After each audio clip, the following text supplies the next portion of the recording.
Hello and welcome to another episode of the Top 8 podcast. We are making another Top 8 list of our favorite things. That's what the show is, right? I mean, that's basically how it works, yeah. Today, of course, we're going to be talking about the best nu metal albums of all time. Oh, I thought we were doing candy. I was going to say Skittles is my number one. Oh, damn, I prepared the wrong list then. No, I've been getting ready for Sick New World, which is coming up in April, and I've been just nonstop binging nu metal. So today we're going to talk about all the albums that I've been binging, and hopefully you have some of the same albums that I have. So nu metal is a funny genre for me because I grew up listening to a lot of it, and I loved it, and I went through that sort of nu metal phase before I got into the emo phase, and I think we've talked about it on the show before too.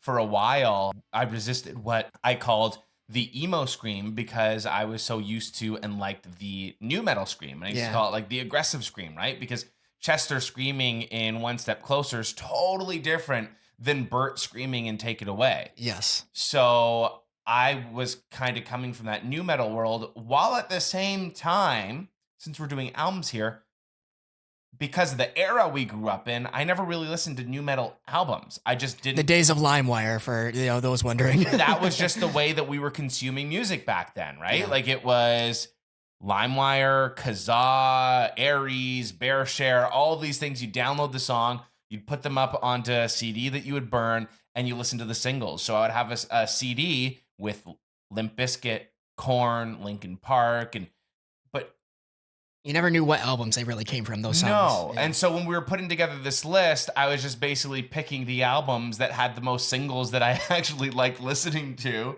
back then. So it's a little bit more interesting that way for me compared to you, who's a lot more into it and probably has more experience with those bands and the albums. Yeah, I think I want to say like half of the bands on my list, I had the same experience where I only really listened to the singles, watched the music videos, stuff like that. But the other half of the bands that I'm going to talk about, I did have the albums and I basically just binged those albums and they're, towards the top, which makes sense. Would you like me to kick it off or do you want to kick off your list? You go right ahead. All right, we'll do it with me first. So mine is Papa Roach Infest at number 8. Okay, yeah, I considered putting this one on my list. It's not on mine, so... I put it there because it's also almost like an emo adjacent album. Yeah, I was going to say Last Resort is like a huge emo night classic, so... Yeah, and like it's sort of almost become a part of the emo meme world. And it's a great album. They've got some great songs on there. I saw Papa Roach, a part of Crew Fest, open up for Motley Crue years ago. And that, like, they put on a killer show. Yeah, Jacoby is a performer. I saw them open direct support for A Day to Remember when they did their 15-year tour. Mm-hmm. And I had never seen them live or anything, but I was like, wow, they put on a show. I was headbanging, I was screaming. Yeah. So it's like Papa Roach, they're one of those fun bands that I was like, you know what, this album has to be on there. Yeah, so for me, it was mostly just Last Resort that I listened to off of this record. So I'm not going to put it on just to give it the nod to the one song, but it was close. There were so many other great songs on there. Name them.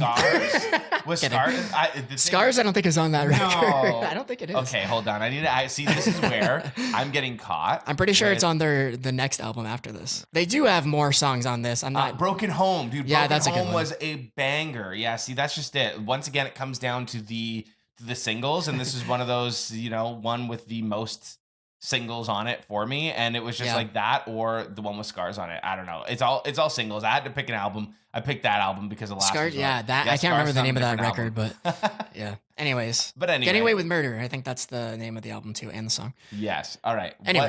What is your number 8 spot? Okay. My number 8 is going to be an insult to the nu metal purists, but it is the Korn self-titled. Basically, my thing with this album is... Why would that be an insult? Because basically it's credited as the album that kicked off the entire nu metal genre. Okay. So it came out in 1994. The only really song that I listened to on this, though, is Blind. Obviously, one of the best nu metal songs of all time. But it was the template for what became all of nu metal. Like, if you look at the Limp Bizkit records that came after, the self-titled debut from Slipknot, a lot of those influences come straight from this record.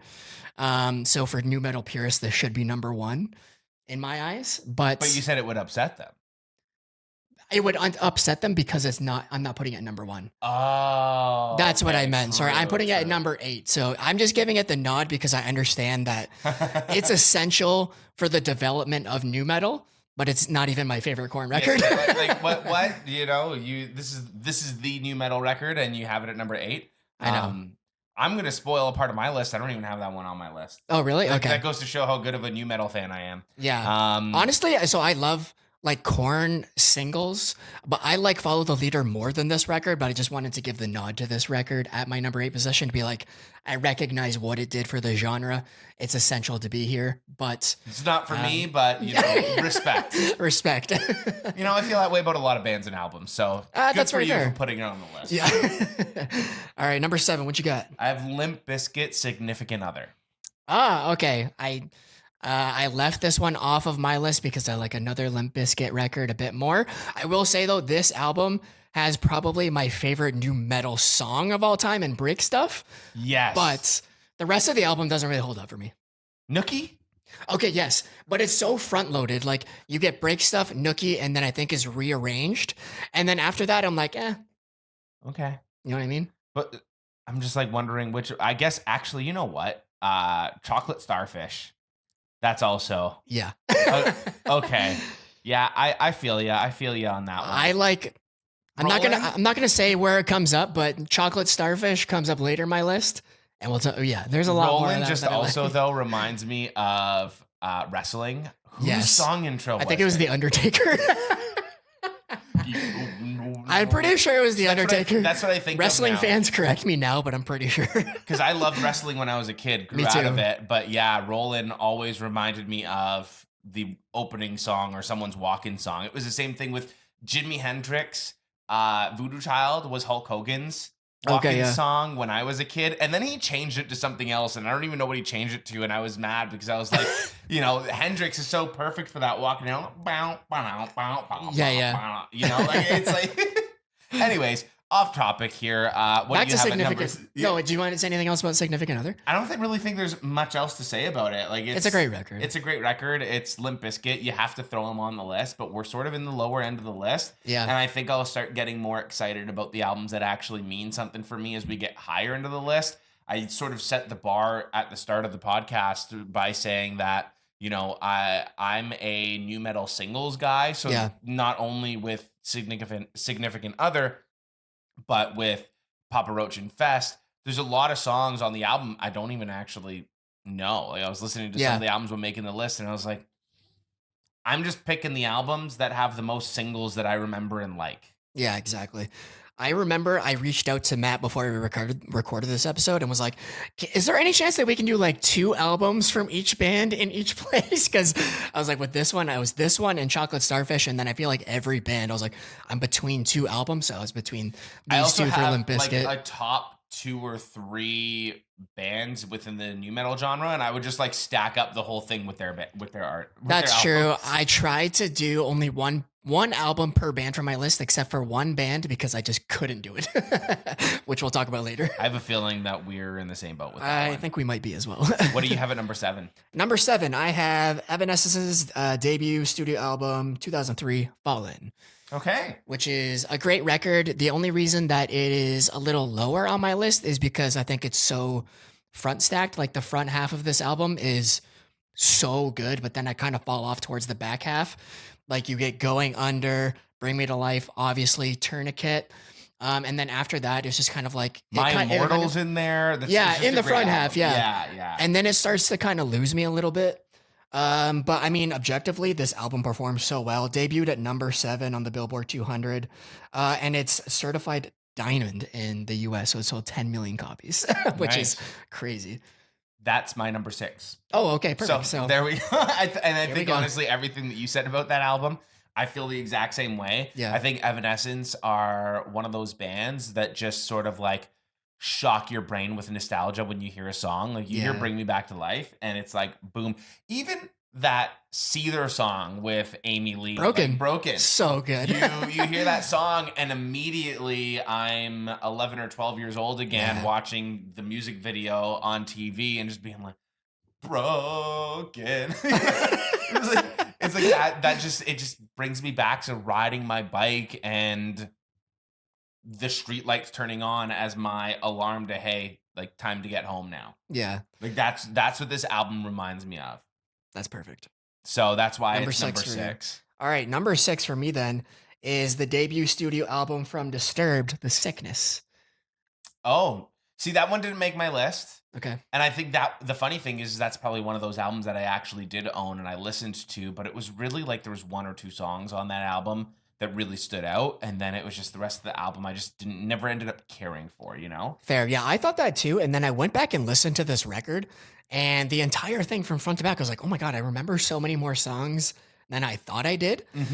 Shout out to my Uncle Dave, who was the first one to really introduce me to nu metal. He gave me 3 CDs. It was, I think, Slipknot self-titled, this album, and then Disturbed's next album, Believe, and I binged those records. Do So we all just have this like really a brought me cool back. uncle that Yeah. introduced us to music? Because my uncle introduced me to all of these, and like he would Hell burn yeah. half of these new metal albums for me, and did all that and made like the playlist, which is also probably why I never owned any of the CDs, because it was just like my uncle would just give me a new burnt CD once a week and be like, here you go, here's this That's one, sick. here's that one, and they were always filled with new metal songs, and he Yeah. would just pick their best songs and be like, here you go, these are the songs that you need to hear. And so I just trusted him and never went to go and buy the albums, whereas a lot of other genres I would go out and actually buy the albums, Right. you know? So it was just, I don't know, all of our uncles listened to new metal. Yeah, 100%. He got me onto nu metal, and now I feel like the roles have kind of reversed, where he still listens to like heavier music, but it's like Octane Radio, where he'll text me a band and I'll be like,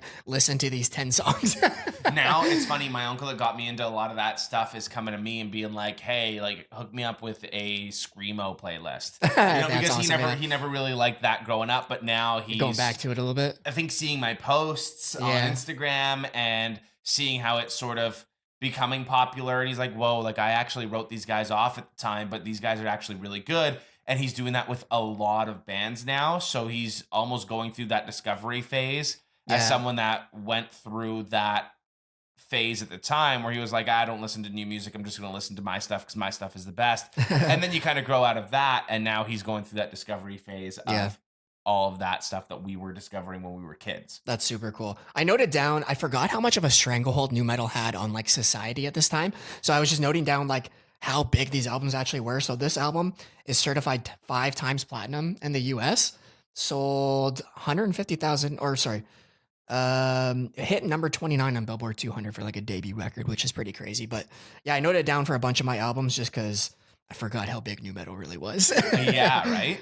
I Next for have you. number 5, Incubus, Make Yourself. Oh, nice. And okay, I will also admit a little behind the scenes here when we're making our list. I always kind of want to make sure that I'm not forgetting anyone.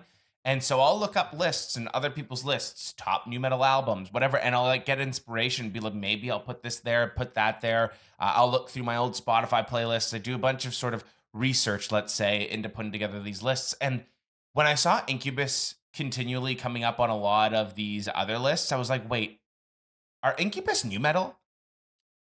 I know that they're considered nu metal, but they were never like the band I think of when I hear nu metal. No, which is also why I'm glad that I was doing that research and Incubus started popping up on all these lists. And I'm like, if I can put Incubus on my list, they're going on my list because they were one of those bands that I actually did own their albums, and I had all of their albums on my playlists, and I love Incubus. So I have Make Yourself there because my biggest question was mostly, are they new metal? But if Yeah. everyone else is putting them on their new metal list, they're Why not? going on my new metal list. Like Yeah. Incubus are one of those bands that I listen to them a lot while on vacation. So they sort of take me back to being on family vacation at like 13, 14 years old. Right. I don't know why I was a corny teenager and I thought, you know, throwing on like while I was on the beach and, you know, hearing him say, I dig my toes into the sand. The ocean looks like 1,000 diamonds. You know, just like little 14-year-old me with hair down to my nipples, just being like, yeah, I'm digging my toes into the sand. Like, it was like, you know, it transported you into a whole other world, I felt. Okay. So Incubus gives me like warm vibes and they give me vacation vibes. Yeah. And Honestly, my favorite records of all time do that for me. Like they take me back to a certain time or place in my life. It's just those albums that really stick with you. So that Totally Yeah, makes sense. Incubus are a warm hug.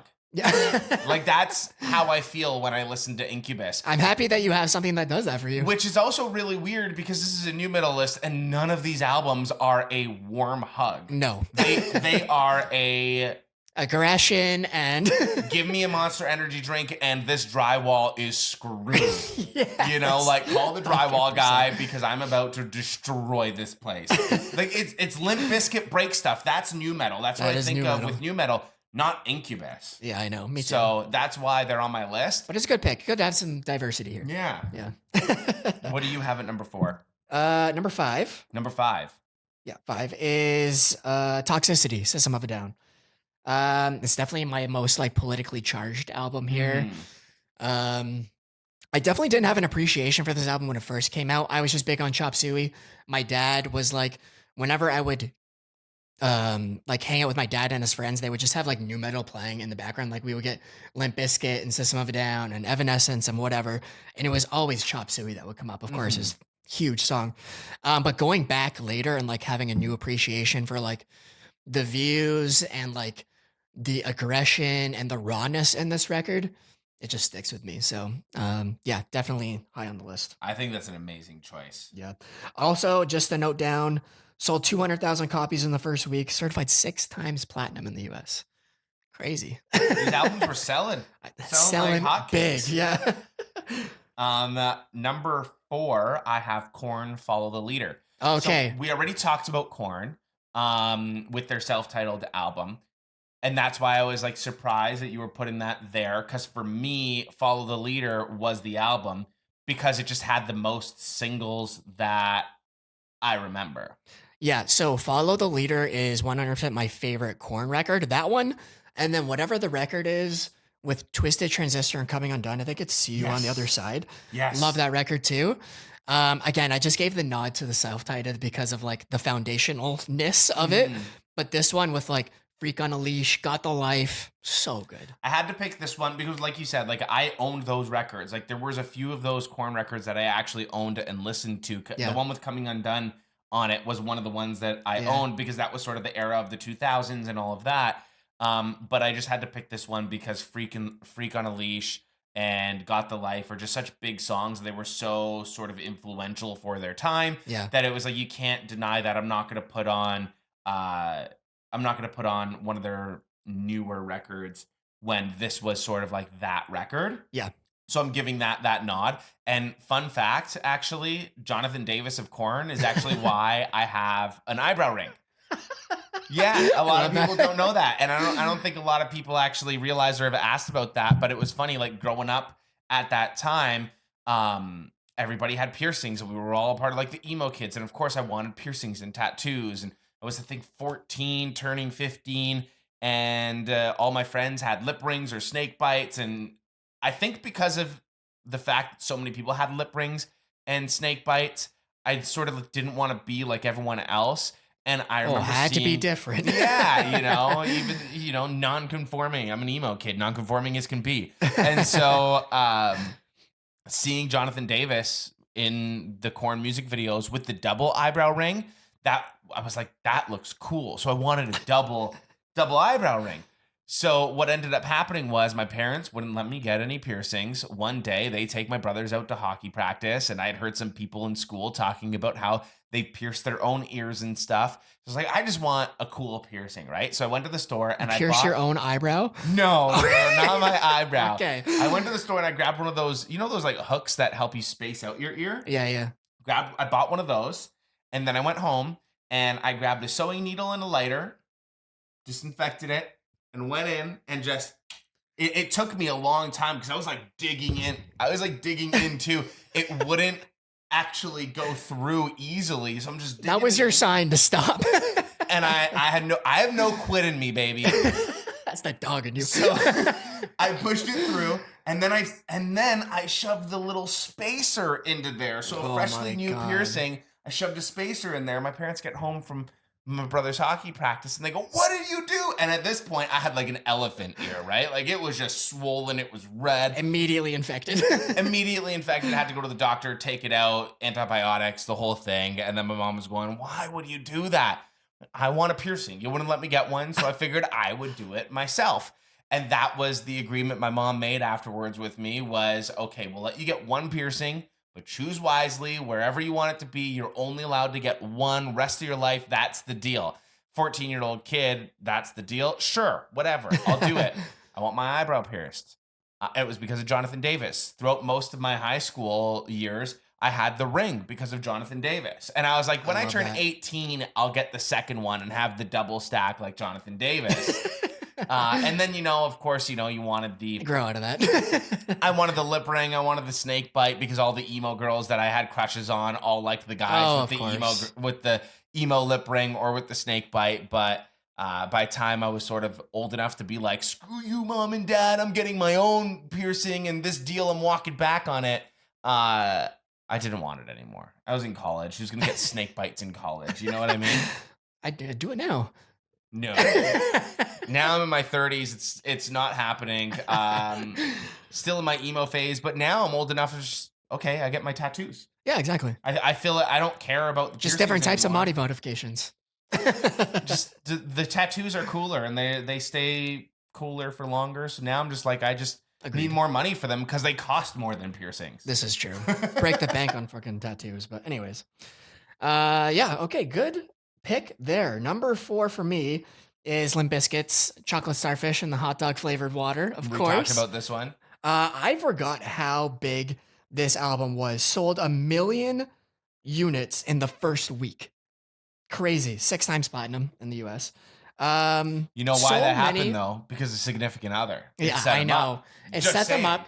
But again, like Significant Other, I'm listening to those 3 singles and then the rest of the album. Even when I went back and revisited it, I was like, it's just like fine for me. Mhm. Whereas Chocolate Starfish, you have Hot Dog on there, Rollin', I kill Take a for Look hot dog. Around.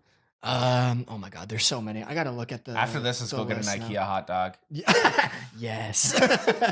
Doesn't change with inflation. Okay, IKEA or Costco hot dog? Which one are you picking? Costco for sure. Yeah, Costco. Yeah. You get the big one. It's Get like that $1.50 hot dog, bro. Yeah, $1.50, and you get the full thing compared to the little tiny IKEA one. Yeah. Other ones, Full Nelson, My Generation, My Way. So many good songs on this record. Like, there's no denying that like Limp Bizkit was that new metal band. Yeah, I'm not gonna argue with you on that one. Yep. They were almost like the Nickelback of new metal too, because everyone hated him. Oh, 100%. Everyone hated Fred Durst was the Durst. biggest villain on the planet. And I never really understood it because I just didn't follow like the music news, and there weren't really that many forums, or like I guess I was too young to really be in like those types of forums. I was more so on the MySpace forums and Right. whatever. But yeah, I just was like, why does I knew he was hated, but I didn't understand it because I was like, he writes good songs.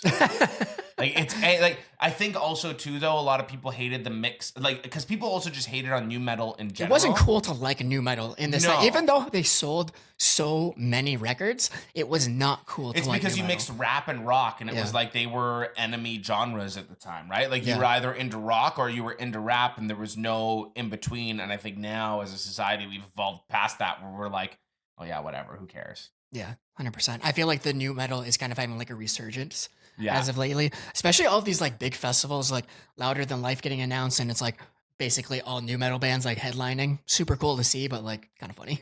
yeah. Number 3, I think for you. Number 3, I have System of a Down Toxicity. Oh, nice. Yeah, I put Great that pick. one. I put that one there because that was almost like my first encounter with a lot of political music. Because see, Okay. a lot of the new metal bands takes me back to like pre-emo era, right? And pre-punk era. It was new metal before all of that. Like I'm thinking I was in elementary school. Like I was in the 7th and 8th grade when I was being introduced to a lot of this music. Yeah. And so I wasn't really introduced to a lot of politically charged things, and I didn't really fully understand it. Right. But also at that time, in 9/11 had happened, and there was sort of a lot of political stuff happening that as a kid, you were almost like forced to kind of learn a little bit of it. And they did it in a way where even though you didn't understand it, you felt like you could understand it. It introduced you into, the type of politics that actually introduce you to things that are like, hey, war is wrong and we're going to criticize the government about it. And I think that almost set up a little bit of a foundation for getting into a lot of punk stuff and like into like Rise Against. And yeah. So, but System of a Down really sort of introduced me to that. They did that in a way that was super talented, that shred. And the best part is their stuff really holds up. Like you can throw on this album right now and jam out to it the same way that you did back in what, like 2003? 100%. So I was gonna say it's these bands like Korn and System of a Down that have never been replicated too because their sound is so unique. Like they have this like chaotic energy, but they're able to deliver a message in a very poignant way. Like, I don't know, they do it so well. Like, do I understand that they're talking about or criticizing the prison system when I was 8 years old? No. But now you listen back. They hooked me. Like, yeah, they hooked me on their music, like instrumentally. And now when I go back and listen to their records, you have a new appreciation for like what they're actually talking about. So I think that's why do they always kill the poor? Why do they? You know, it's like a part of you can grasp that as a child, but not fully understand the extent of what they mean because you're still a child. You're learning, but it's that introduction and it's that beginning to educate yourself, right? So there's so much value in that. 100%. Number 3 for me is Slipknot's chaotic debut record, self-titled, of course. Came out in 1999. Double or 2 times platinum in the US. What songs are on that one? What songs are on that? Surfacing, Spit It Out, Sick is probably one of my favorite songs of all time. Liberate, Prosthetics. I don't know. I could go on. I fucking love this record. This was one of like the first new metal albums I ever really heard, along with another band that I'm going to talk about in my top 2. Yeah, I don't know. I feel like I was indoctrinated into like the Slipknot world because my dad was always like listening to Slipknot and his friends were always listening to Slipknot. So I kind of like. Sorry, I'm just laughing because you mentioned your top 2 and another band, and I already know that we're going to have the same top 2. I feel like we are too. We're just going to. I'm just really curious if we're going to have a different album as number 1 and 2, but I already know this next band and those 2 albums are going to be our 1 and 2. Damn it. Slipknot didn't make my list because, you know, when you really hate someone. So okay, where the fuck is this going? Okay, hear me out. You know when you really hate someone, so everything they do and like, you just loathe it, you hate it. Okay, yeah. So Slipknot was that band for me, and I didn't get over because a kid that bullied me in elementary school, Slipknot was his favorite band. Damn. So that ruined Slipknot from me for those early years. And then when I sort of when I graduated from elementary school and went into high school and was able to sort of forget it and look back at Slipknot and almost give them that second chance. And I heard like Wait and Bleed. That was the other one that I was saying. Wait and Bleed is also on this record. Yeah, Wait and Bleed was it for me where I'm like, oh, okay, I don't think about that kid anymore. But, you know, you hear another band and it was like, oh, that was that person that I hate's favorite band. So it makes you think of them and you associate with that negative with emotions. A negative emotion. Yeah. So that sucks. That sucks. Yeah. That ruined Slipknot for me. Which is why that album didn't make it because it doesn't really do much nostalgia for me. But I can listen back to it and be like, I'm mad now that kid ruined Slipknot because these are all great songs. Yeah. This is a great band. And now when I hear them, I like them and I don't associate them in that negative light anymore because I've gotten over that, I guess, like past trauma. Right. So like respect to that album and to that band and to those songs. But yeah, that they've kind of been ruined for me in that sense. That's rough. I was between the self-titled and Iowa for this position because I love both records. My thing is I find that there's a whole lot more new metal energy in the self-titled than there is in Iowa. I feel like they almost went more like death metal with Iowa. There's still elements of new metal, but I don't know. I think just like the raw kind of like underproduced energy of that first record just like resonates with me so well. And they're going to be playing at Second World, and I'm hoping to hear a lot of songs off this record. They're actually the very first metal band I ever saw in concert too. Oh, wow. Which is crazy. In like 2000, I think it was right after All Hope Is Gone came out. I've never seen them, but I've always wanted to just because of their like live the show, right? Like, they've got amazing. like 50 band members. Well, it's 9 or 8 now, but still, yes, it feels like 50 people on stage. I'm like, how do they do it? Don't they have like 2 drummers? Oh, they have like an actual drummer. Okay, well, we can talk about the drummer controversy with Jay being kicked out of the band. Joey passed away. Rest in peace to Joey. He was one of my favorite drummers of all time. Jay steps in. They recently fired Jay, so I don't know what they're doing drummer wise right now. Hopefully, they find out before Second World. And then they've had a couple other members either be dismissed or leave. So I think they're still at like 7 or 8 members, but That's also kind of the cool thing about wearing masks and not seeing people is, it's like that person got kicked out of the band, but then another person comes in, just wears their mask or wears a different mask. You just kind of like forget. You don't have that personal attachment to the person. I guess I feel like there's Slipknot are I probably forget how big Slipknot really is. So you know who these people are at this point, but yeah. Do you want to? Number 1 and 2 is going to be Linkin Park. Yeah, like, it's definitely gonna be Linkin Park. Know. I tried not to do it. I really wanted to have a different band in every position, but Linkin Park has 2 perfect records. Meteora and Hybrid Theory. And that is the order for me. 2-1. See, I went back and forth a million times.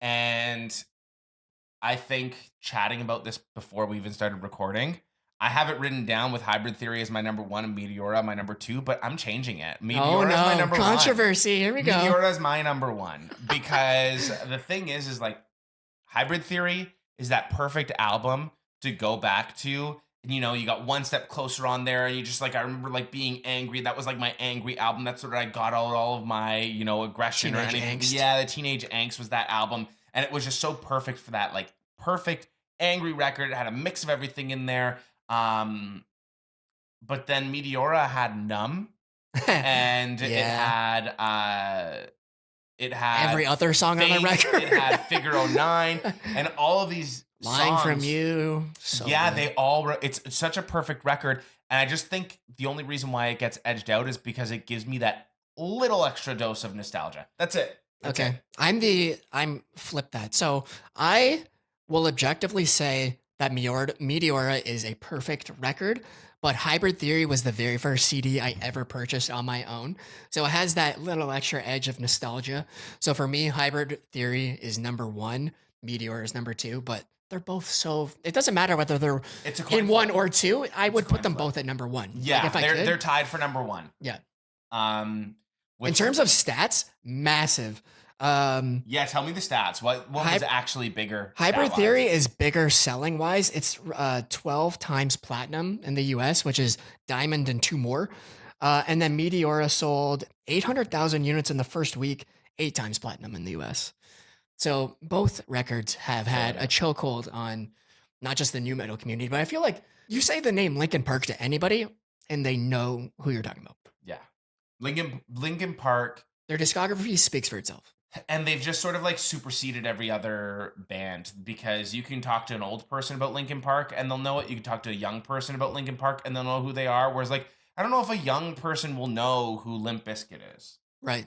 Yeah. Even though when I think of new metal, I do think of Limp Bizkit. Like that's the first person. But I think that's also because they're, like I said, they're almost like the Nickelback of new metal where because they're so hated, that's almost what made them so popular. Yes. So when I think of new metal, I think, oh, that was the genre that was hated, and the most hated person was Fred Durst and Limp Bizkit. I was gonna say Linkin Park there. So they're what I think of when I think of the genre. But I think Linkin Park, while in the genre, almost like supersedes the genre, Yeah. I will also say like Linkin Park grew out of new metal. The first 2 records are straight new metal. Next record, Minutes to Midnight, they went just like more of like a heavy rock, like a relatable rock. That's also kind of when I started losing a little bit of interest in Linkin Park. My like, if you look at it as like a parabola, it's like here and then. But once again, I think that's natural too, because that's also what helped them skyrocket in terms of attention and yes. I mean, the fact that they were able to do like a collaboration record with Jay-Z, I think also speaks for itself, which is so I also sick. hated at the time. Oh, really? I only hated it because I was like, we talked about that whole like rock and rap thing. Yeah. And I was like, no, I'm a rock kid. Like, I don't like rap music. Like all the other kids that bully me, like they all like rap music. So it's like, I hate rap music and like Jay-Z sucks. And now I can look back to it and now I love rap music. So it's funny. Yeah. Like I've got a bunch of rap records down here. I love emo rap. Like I love it all and I've really dived into it now. So things have changed since I was 12 years old. But when that record came out, it was very much like, nope. Yeah. I feel like I really loved new metal because I also really loved rap at the time. Like Mhm. I kind of grew up listening to Eminem and Biggie Smalls and like a little bit of Jay-Z and like that kind of stuff. So like it was a really easy transition to go from appreciating metal and rap to bands like Linkin Park and Limp Bizkit who were doing both at the same time. I think it goes both ways too, right? Like I was one of those kids where I listened to only rock, not rap, and then there were kids that listened to only rap and not rock, and now we're all kind of grown up, and I still have some of the people I grew up with in elementary or high school on Instagram and stuff, and I see their posts and what they're listening to or how they're interacting with me. And it's like they weren't listening to those bands or liking those bands back then, or maybe they just didn't admit it. And now they're into it and they're into both. They've got the nostalgia from My Chemical Romance and from Ja Rule. Yeah. And Ja Rule came on the Ja radio the Rule. other day. It's a name And I haven't heard in forever. I know, right? So like Ja Rule came on the radio the other day and I was like, oh my goodness. And like I was vibing and it had that nostalgia Yeah. effect for me, but I never owned a Ja Rule CD. I didn't care about Ja Rule. But now it's like we get to that certain point of that age where nostalgia is just almost nostalgia, 100%. you know? Even though I'm not a fan of it, whatever. Yeah. All right, I think it's time to come up with our final top 8 list. Yeah, so we're going to do things a little bit differently this time, a bit more streamlined. We're going to take a little break here. We're going to chat about it privately, and then we're going to come back and kind of present the final list that we've come up with and why we put certain albums in certain places. And we'll be right back. All right, we are back with the final top 8 list for top new metal albums. Why don't you kick things off since number 8 was on your list originally? All right, number 8, we are putting Make Yourself, Incubus, and we did this because, well, I fought for it. Because, like I said, it is a warm hug. If Incubus is going to be considered a new metal artist, want it then on the list. they need to be on the top 8 list somewhere. So I fought to make that happen, and thanks for giving in. Hey, you got to compromise sometimes. Plus, they're also on their Make Yourself tour, which is going to be huge with Coheed and Cambria. That's going to be a Right. huge tour. So really excited for that one. Very fair. Number 7, we decided to slot in the self-titled record from Slipknot, which I fought for. We basically decided like 1 to 6, and then we were like, which one do you want at 7? Which one do I want at 8 or whatever? And then 1 to 6 was easy because we basically just use ones. picked the ones that we had in common.